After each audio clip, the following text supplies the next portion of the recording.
In the last lecture, I asked you to start rating your day. How's that going? Be sure to give an honest answer. Don't start improving your rating every few days just because you want to feel better.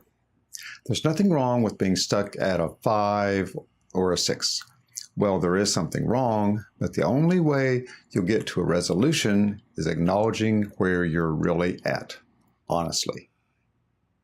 If you start to boost your rating on a whim, you'll end up someday with a 10, and you'll say to yourself, if I'm at a 10, then why do I feel like I'm carrying the weight of the world on my shoulders and it's crushing me?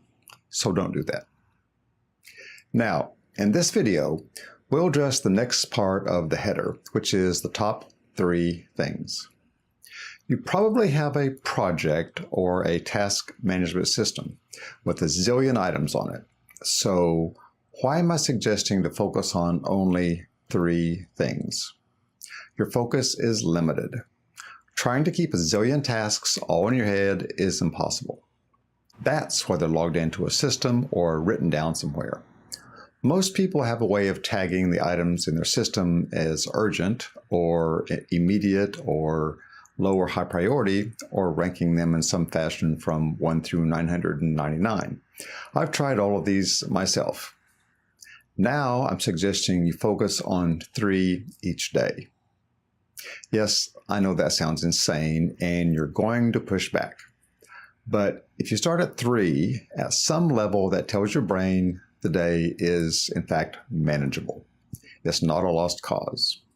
It may seem counterintuitive, but if you start with 3 versus a dozen, you usually get more done by the end of the day because it lets you get those 3 done efficiently and you can move on to something else. And it's best to do this to establish your 3 things at the end of each day when you're thinking about what's coming up on your schedule. Now, some of you may be thinking about that old axiom that says a task expands to fill the time allotted. Well, that sounds wise, and some random evidence might make it look like it's true, but I'm going to go out on a limb and say it's not true at all.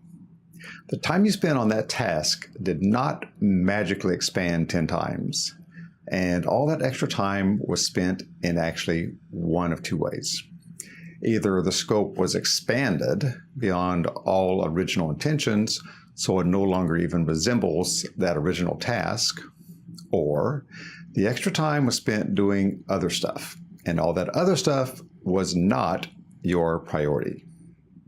Now, if you're a superachiever and just can't get over this hump of 3 things, then make a note that all 3 things will be done by lunch. Then you can move on to the lesser priority items in the afternoon. There's a note at the bottom of the daily start sheet. It reminds you to flip the page and list 3 items for the next day. But if you get to the end of the day and you're just too fried to even think about it, then just say to yourself, tomorrow morning, I'm going to highlight these 3 things. Now, this usually plants an idea into your subconscious, and you'll wake up in the morning with several ideas. So, at the end of this day, jot down the 3 things you're going to prioritize tomorrow.